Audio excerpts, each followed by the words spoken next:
Well, hello everyone. I see a few people are still arriving, but we're going to get started. Welcome to the June webinar, What Truly Goes Into Building an Eye Care Website. We're pretty excited because we have brought in some of our top experts from marketing for ECPs, and they are literally the people who build these websites in one way or another. And I'm excited to let them share some of their expertise with you guys. I, come from the eye care industry. I never came from the marketing industry until I started a marketing company. And I didn't know what went into building a website. And when you guys hear what truly goes into building an eye care website, you're going to understand why it takes what it takes, as far as time and experts to really build something amazing like what we do at Marketing for ECPs. So before I get into introducing everybody, just a few housekeeping. First and foremost, we could not do this without the wonderful sponsorship of Johnson & Johnson Vision. They are a true partner. They've been sponsoring our webinars for ages now and very appreciative of their ongoing support. There is a chat feature, and I'm going to be moderating this webinar today. I will be watching for some of the questions. So if you have some, please feel free to enter them. I'll try to integrate them into the different parts of the webinar, or we're going to get to them at the end. We are recording this, so if you miss any part of it, do know that you can always watch on demand all of our webinars on our website at marketingforecps.com. And at the end, you need to stay to the end because we have a couple giveaways. So first off, we always love to give something related to the webinar. So we have a little surprise. And I'm also giving away a summer fun pack. So please stay tuned right to the end. Okay, so let's get going. First and foremost, I am Trudy Shrey. I'm the co-founder of Marketing for ECPs. We are a digital marketing agency focused in the eye care industry. We're working with over 300 practices and not just on websites. Although that's the core of what we do, we also do digital advertising, social media, pretty well anything digital marketing you can think of, we do. I'm excited to tell you about our speakers today. So we're going to go a little bit in order. You guys feel free to jump in and say hi while I'm introducing you. First speaker is going to be Sonia Pereira. Sonia is one of our senior graphic designers, and she's the one designing all those beautiful websites that you see us launching all the time. So say hi there, Sonia. Hi. She's so quiet. Okay, second one is Kaya. Kaya's not quiet. Kaya is our excited, exuberant, flamboyant, senior content strategist. She's been with us forever, and she has been writing eye care content for a long time. I'm a licensed optician. I think I know a lot about the eye care industry. Well, Kaya, because she researches and writes so much content, she probably knows more than I do. Right, Kaya? So I feel like it would be conceited to say yes, so I'll go the safe route and say no. Hi. And then our third speaker is going to be Salim Darcy. Salim is one of our senior web developers. He is our guru, go-to. You have any questions, need troubleshooting, that's Salim. We go to him probably every single day at one point or another and ask him to fix something. Okay, Salim, say hi to everybody. Hi, everyone. Yeah, and he's in my old office at the office right now. The rest of us are all at home. Well, okay, let's just dive in because this is only 20 minutes and we want to pack this with really impactful information. So we're going to get started. There is a lot that goes into building these websites and we can't cover it all in 20 minutes. So we're going to talk about what we feel are the 3 pillars of your website. We're going to talk about design and function. Then we're going to get into the content and the structure, and we're going to end with actually building this, like what goes into the web development. And so let's get started with Sonia first. All right, thank you, Trudy. Right, so I'm going to talk about what makes a great website design from a design perspective. So I have 5 points here, and the first one I want to talk about is actually branding consistency. Now, this is very important. So your site is actually your brand, right? What's the first thing that people do when they go online? They Google you. It's your number one marketing asset. So it should reflect your brand and stay consistent throughout, everywhere, on every platform, whether it be print, online, or any other form of media. So this helps with your brand recognition. My second thing that I wanted to talk about is actually user experience. Now, this is very important when it comes to website design. It's how people experience your website. It is similar to growth-driven design, where it's a very data-driven approach to website design by making informed decisions to guide the user. So basically, it's about how enjoyable your website is to use. We want it personalized to the user so that it minimizes risk of frustrating them in finding any information they might want. So we predict the user's need and we make sure that it's a pleasant experience, which brings me to organization. So there should be a logic to your site, right? When you build with a purpose, you have a clear hierarchy and it guides the user to have the information that they're looking for, which inevitably guides them to a call to action, whether it be to book an appointment or to contact you for something. Thirdly, I want to talk about the visual journey. So throughout the site, the imagery should reflect the content on the page. It should speak to the users and your target demographic. So you're bringing them through a journey and making them have an empathetic perspective when you do this by balancing out imagery and content. So people want to feel that connection and it should be visually pleasing at the same time. We can go on to the next slide for this one. So my fourth point would be the little details that make a big difference. So clients love it when there are little quirks that are reflected from their business interior.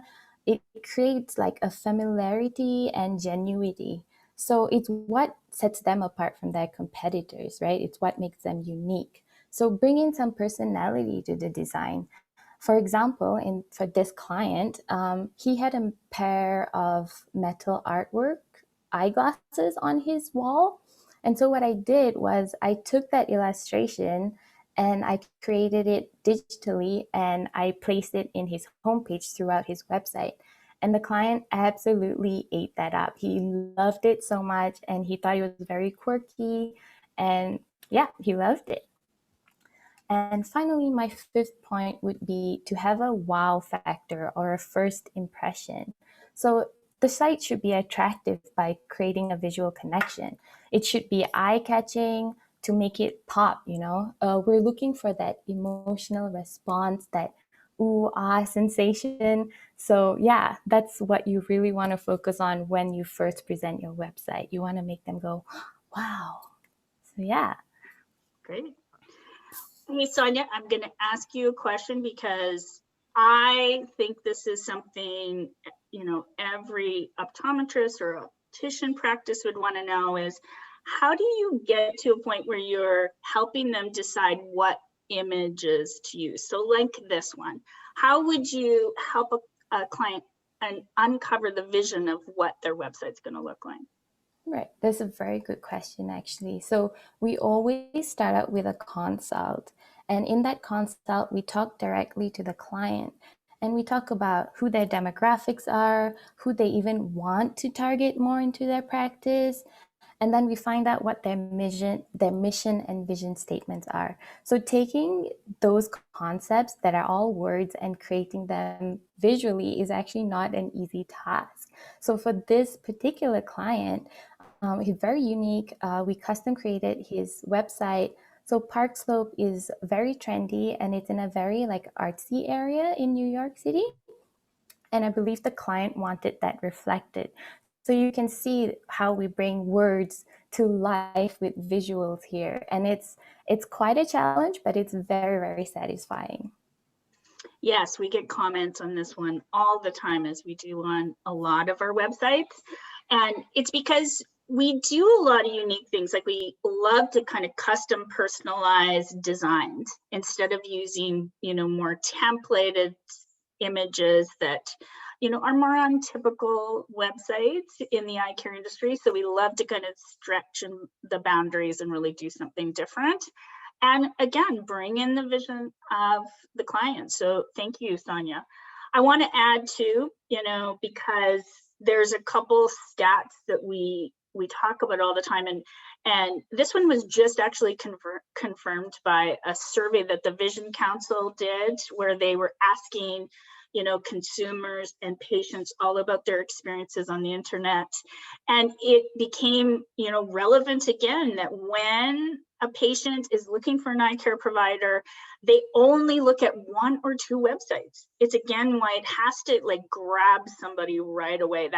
That image is really what is going to, you know, create that wow factor that you talked about, Sonia.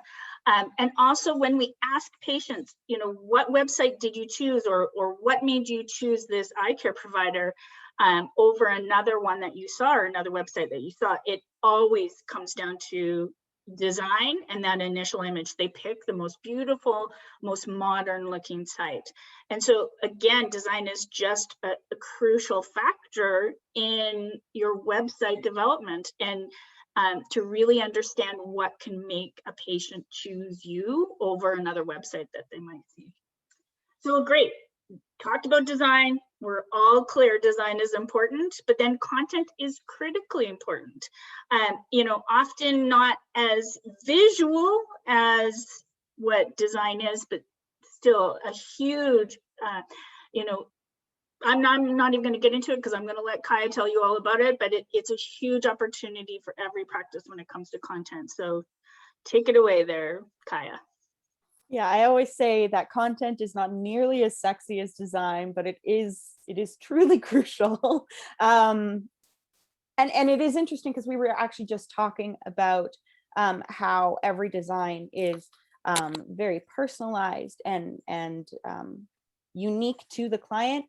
And what I think a lot of people don't realize before signing on with us is so is the content. We write every single word of the content on every single website we do from scratch. We start over every time. We do not repurpose a single thing for a few reasons. One of them is because it won't rank on Google if it's duplicate content. But the second is that we really want to reflect your brand as effectively as design does. Doesn't look as pretty, but ideally you'll get a really nice cohesive idea of who you are as a business. And that's something that if you do it right, whether it's through us or on your own, your potential patients will walk away from your website knowing like exactly who you are based on both the design and the content. So speaking of content, to make digital content really effective, it has to be really easy to read. So rule number one, an ideal website paragraph is no more than 3 sentences. The digital user gets very easily intimidated. And so when they see a big chunk of text, they're immediately like, no, that's too much. I'm not prepared to commit to that. So by breaking your information into smaller bites, it's easier for the consumer to consume. You can still cover the same topic for more than 3 sentences. Just throw in a paragraph break wherever it makes the most sense. And while we're talking about consumability, we also need to consider reading level. A lot of doctors in particular really want to demonstrate their expertise by using a lot of medical language and really focusing on their specific technology and going into how all of that works. That's fine, but that jargon is going to drive up your readability score. It's going to be harder for the average Joe, the layman, to consume. Ideally, your effective website content should sit at about a 7th grade reading level. And you can find tools to evaluate that almost anywhere. Grammarly does it. You can also find them just via Google, like find reading level for this text, and it'll come up. So sticking to a lower grade reading level makes your content easier to consume. It's more accessible to anyone, regardless of their education level, or even if English isn't their first language. It's more likely to be easy to understand and easy to skim, which brings me to my next point.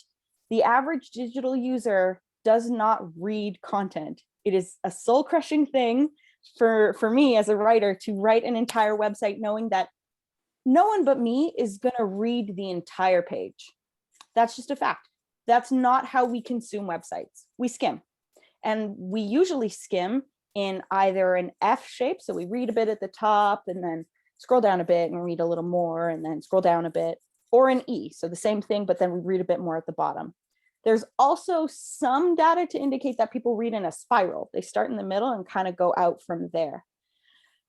So knowing that they're not going to read every word, you can't rely on them to follow your train of thought. You really have to give the user indications of what you're talking about and where, so that they can scroll through your page and find the information that they're looking for easily. Headlines make a huge difference here. Break up your content into sections. Here's where we're talking about the symptoms of dry eye. Here's where we're talking about the difference between aqueous deficiency and evaporative dry eye. And here's where we're talking about the various treatments. If you have all those things called out in headlines, it's very easy for the user, to find what they're looking for in terms of information. And an important note to remember when you're putting headlines over your different topics on a page, I always want to do something cute and clever, but it's more important that it's clear. I could write something like, what am I feeling? Or what is this feeling? And that's kind of cutesy, but it's not as clear as just saying symptoms of dry eye. If you have to choose one or the other, always go with clarity. Another way that you can make your content really easy to consume is to keep it casual. Digital users do not expect the same formality from writing online as they do from print, or mostly print. So ideally, you're going to be more casual. You're going to use contractions. So instead of saying we will, say we'll. It's easier to consume.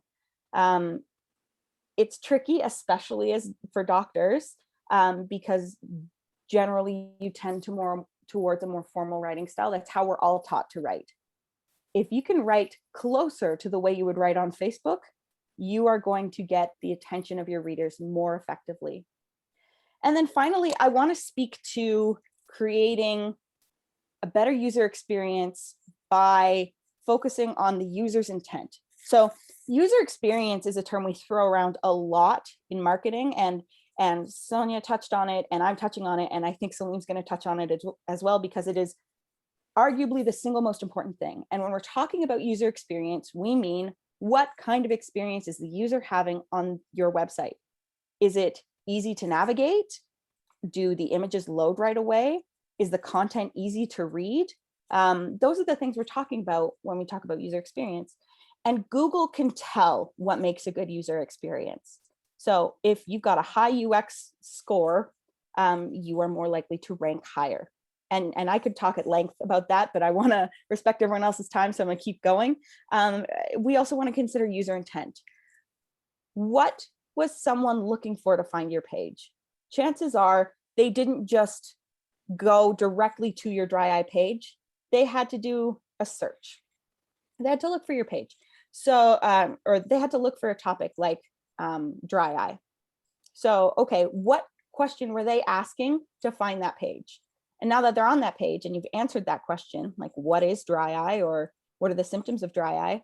Now that you've answered that, what do they need to know next? If you can consider the user's journey as they're going through all of this content, you will keep them on the page longer, which will help you rank better and also will build expertise, authority, and trust.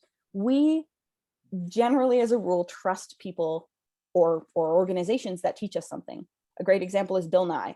I know very little about his history as a scientist, but I know he taught me a lot about gravity when I was a little kid. And so I trust him. And so ideally, that's what your content should do. It should educate the reader in a way that is easy to understand. And this slide calls that out really, really beautifully. You're starting with why exams are important, and then you're going on to what you can expect during a children's eye exam. So that's generally how you get the most out of your content. You make sure your content isn't just filling space, it is actually addressing the needs of the user. Great. So Kaya, the one thing that we talk about that a lot of people don't realize is content isn't just the words on the website. No, So content can basically be anything that communicates information. An infographic is also content. Videos are content as well.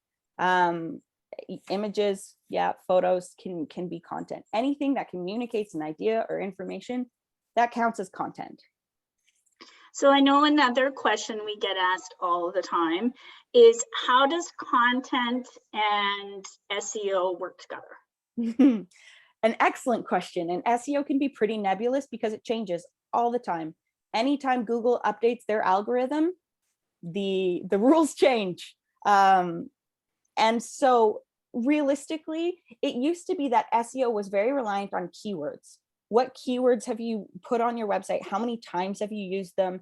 And that's how you find websites that say things like Calgary eye doctor in Northwest Calgary serving families optometry eye exams. It just doesn't make sense. That's called keyword stuffing. Today, in terms of content, Google really is looking for user intent and user experience.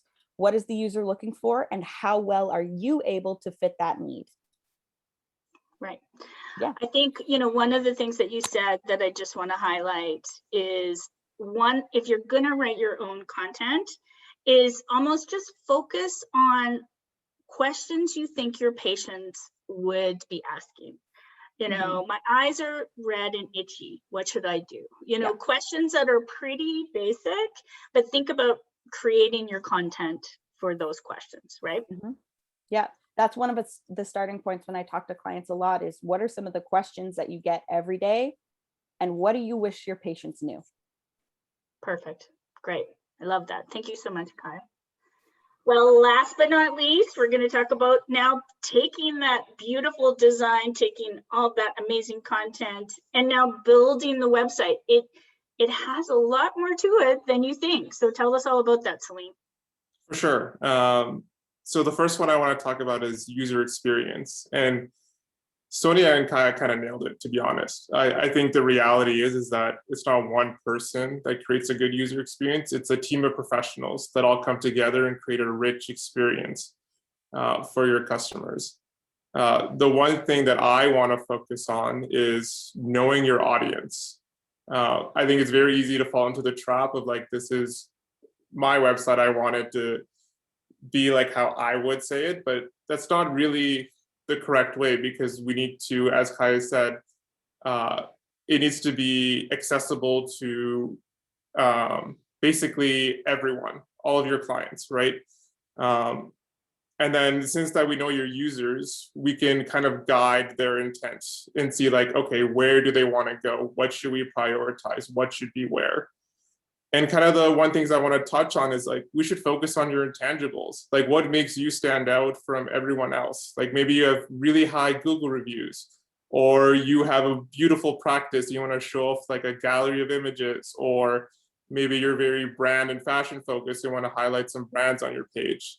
It's really focusing on those sections. And I think on this slide here, we see a great example of it, right? So we have the main services that are offered, a main brand that is featured at this practice, also some information at the start about the practice itself. It kind of builds like a more cohesive experience.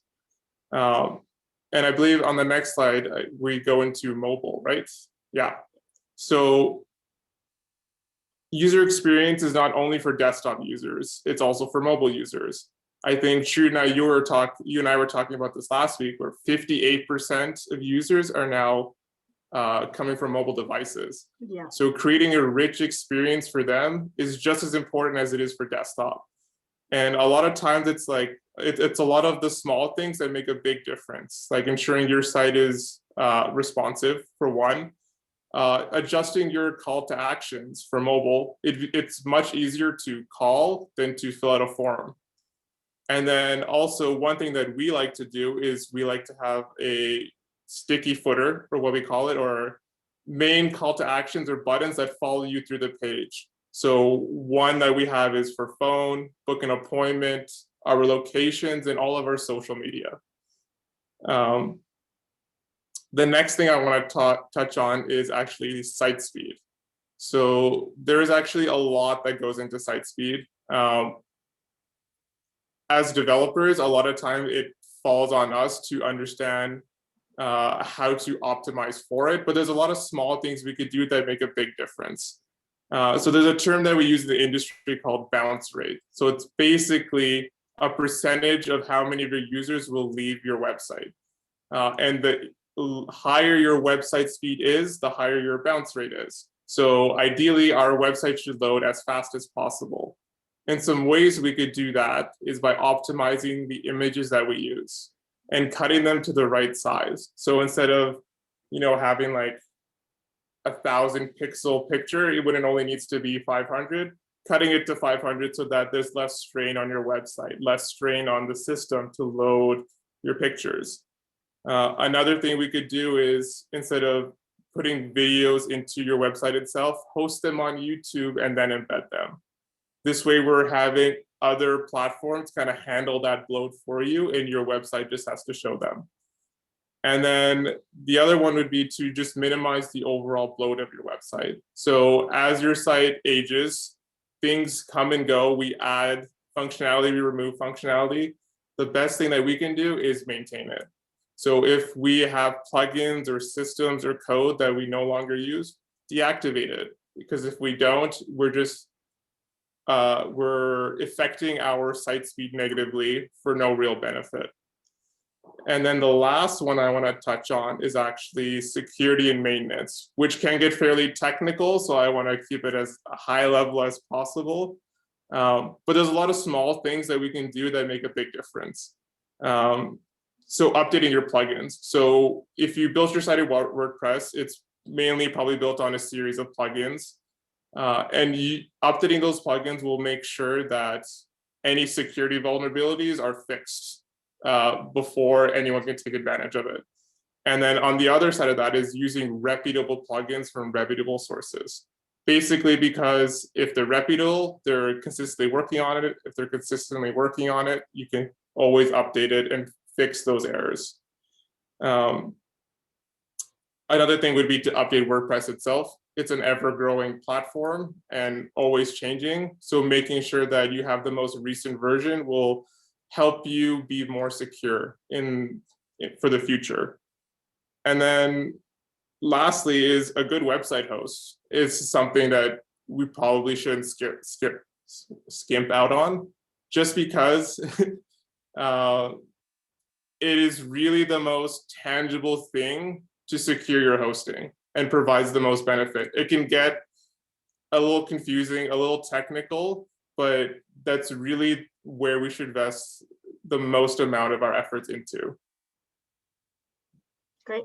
Okay, 2 questions for you. First off is, number one, like, what is the speed that your website should, and we're talking mobile here, because really, like you said, 58, almost 60% of searches are done on mobile. Mobile's easily starting to become almost more important than the PC version.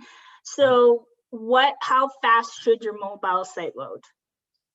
So I believe according to Google's best practices, it should load in about 3 seconds. So, which can be pretty hard to achieve at times if we're not accounting for like all of the stuff that's going on. Like optimizing your pictures, optimizing your videos, maintaining that flow. Okay, and I do want to just say, because I'm still on this slide, you can test your site, right? They can go to this link and they can put their URL for their website in and test the speed of their site. We know, because we audit a lot of sites, that some of the older websites and older technology or heavy video laden sites are still loading really slow. In fact, almost weekly I see sites that are still taking 10 seconds to load. And if you think about it, start counting to 10, 1 Mississippi, 2 Mississippi, 3 Mississippi, you're not going to get to 10. People are going to leave, right? Mm-hmm. So, understanding that speed literally equals performance. And then, last one about hosting is, what happens if it's not a, really up-to-date hosting company? What could be some of the consequences? Yeah, I mean, there could be a few. I think the one real tangible benefit is that if you have a good host, then your site will respond faster, right? So they're able to accept requests and respond to them quicker than something that might be on the cheaper end. And then the other side of that is there's probably less security measures they put in place to make sure that, nothing malicious happens to your site. So it's one of those things where, fix bad luck with good practice and just being prepared. Yeah. Great, thank you. Well, listen, we went over a little bit in time, which we don't like doing, but there was just so much great content. Thank you to these 3 speakers. We're going to wrap up here. I asked a couple of the questions as they were coming in. If you have any more, just let us know. The 3 key messages we kind of want to leave you with is, number 1, design makes that first impression. So make a great one. Number 2, content and keywords are crucial to helping you show up on Google in your geography. Understand that content needs to be unique. And last, speed and mobile matter. Mobile is a difference maker these days. So look at the mobile experience and see what you can do to make your mobile experience better. Couple announcements is we actually have a 1-page self-audit you can do on your website. It's available right now on our website, which is marketingforecps.com/free website audit checklist. That's a long one, I know. Or you can just email me. I'm going to leave my contact information up. And I want to say that is you could do your own audit if you want, or you can have us do it. And we're not going to make you meet with us. We're going to just do the audit for you and give you a whole report and show you where you can improve your site. I'm going to leave up at the end where you can go to get that audit. And then last but not least is we have a cool little summer giveaway with, all the stuff you see in this picture here, which is a beach towel, tumblers and glasses, and something to make a big mug of margaritas. So you ready? Because we already drew the name of people who are attending. And Taylor Young, you get our summer gift pack. Woohoo! I'm going to wrap up. So any questions from here, please just send us a quick email. This is how you get a hold of us, marketingforecps.com. We have a lot of stuff on there that you can download. If you want the audits there, if you want us to do your audit, all you have to do is reach out to me or just fill in the contact us form. So thank you guys so much. We really appreciate you being here today. If you have any questions, feel free to reach out. And thanks again to my great speakers.